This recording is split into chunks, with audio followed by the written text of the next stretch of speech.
नमस्कार, मैं भानु श्रीमाली, आपका हृदय से बहुत बहुत स्वागत। मैं आज उस ग्रह के बारे में बात करने वाला हूं जो अक्सर अपनी पत्री लेकर के कई ज्योतिषियों के पास लेकर के घूम जाते हैं, फिर भी उस समस्या का हल नहीं मिलता।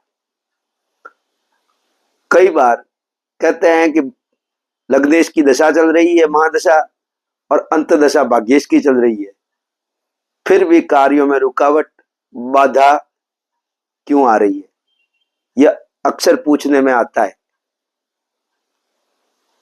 वह दशा कौन सी है ऐसी जो पंचमेश की चल रही है, या फिर लग्नेश की चल रही है, या भाग्येश की चल रही है। उसके अंतरदशा भी अच्छी चल रही है, ग्रह भी अच्छे बैठे हुए हैं, फिर भी कार्यों में रुकावट, बाधाएं, समस्याएं दूर होने का नाम ही नहीं ले रही।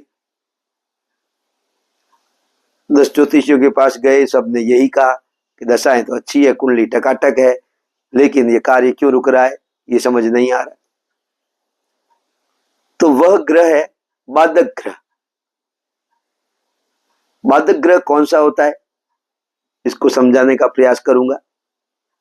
जो ज्योतिष में किसी जन्म कुंडली में व्यक्ति के जीवन में बाधाएं या रुकावटें उत्पन्न करने वाला ग्रह। बाधक ग्रह की गणना जन्म कुंडली में लगन राशि के अनुसार की जाती है। अब चर लगन की कुंडली, आप अपनी पत्री खोलिए।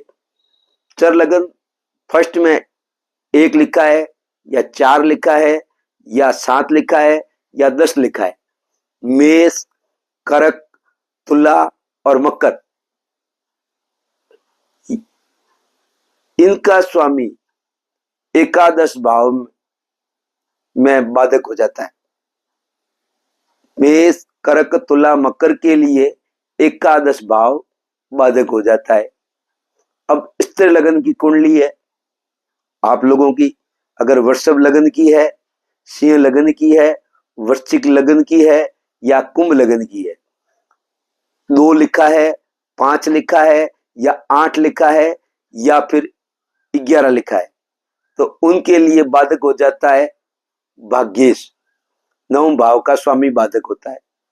द्विशो भाव लगन की कुंडलियां है, मिथुन लगन की है, या कन्या लगन की है, या धनु लगन की है, या मीन लगन की है। 3, 6, 9 और 12 लिखा हुआ है, तो फिर आपके सप्तम भाव का स्वामी बाधक होगा।